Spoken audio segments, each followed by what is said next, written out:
Welcome to Arrow News Channel. Like and subscribe to update news around the world.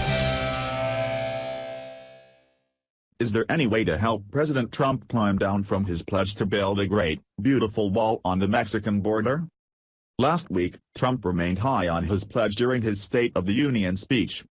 The fabled promise to build a wall is now blocking the president from making an immigration deal with Democrats, a deal that is needed in order to prevent a government shutdown on Friday.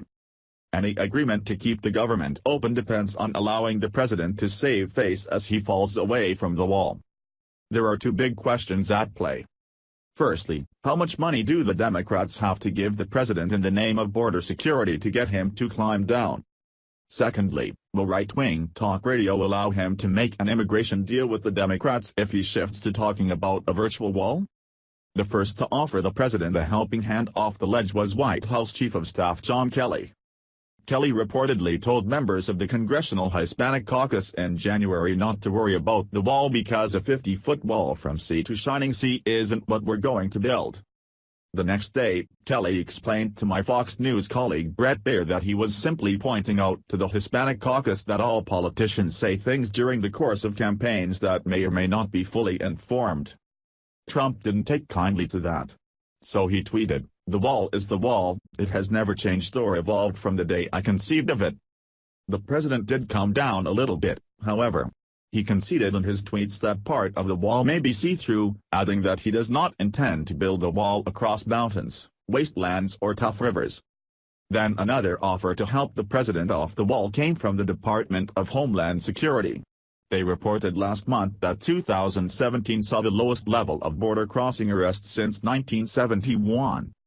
That fits with other statistics from federal officials that could give Trump a helping hand. They offered him numbers showing that during President Obama's second term, net migration from Mexico fell below zero. That means more people were exiting the U.S. to go south than entering from the south. The government also reported a sharp increase in fencing on the border. Between 2005 and 2017, the U.S. increased 135 miles of fencing and barriers to 653 miles of fencing. Even better, during the Bush and Obama administrations, spending on border patrols went from $1.1 billion to $3.8 billion. In addition, federal records show more immigrants are in the U.S. illegally because they overstayed their visas than because they illegally crossed the southwestern border. Trump can fudge the timeline and brag to his supporters that all this happened due to his hard rhetoric and without a real wall. If he takes that path down, Trump will find a very broad political safety net open to soften his fall. An ABC News, Washington Post poll taken last month found that 63% of Americans oppose building a wall along the U.S. border with Mexico. Just 34% support the wall. Those numbers track with another poll from CBS News also taken last month that found 61% oppose the wall and 35% support it. The president's fellow Republicans in the Senate are also sticking out helping hands. With the growing influence of Hispanic voters in southwestern states like Arizona, where Senator Jeff Flake is retiring and Senator John McCain is in poor health, Republicans are hesitant to embrace the label of the party of the wall. In Nevada, Senator Dean Heller, arguably the most vulnerable Republican senator up for re-election this year, is no fan of the wall. Heller can see that Democrats are targeting his state and congressional districts where the Latino population has increased in recent years. A wall will not help Republicans hold those seats.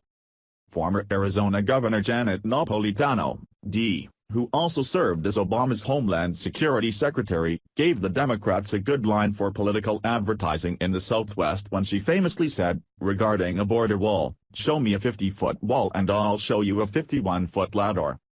Another problem for Republicans is that much of the land along the U.S.-Mexico border is privately owned, meaning the Trump administration would have to assert sweeping new eminent domain powers to seize the land and build a wall on it.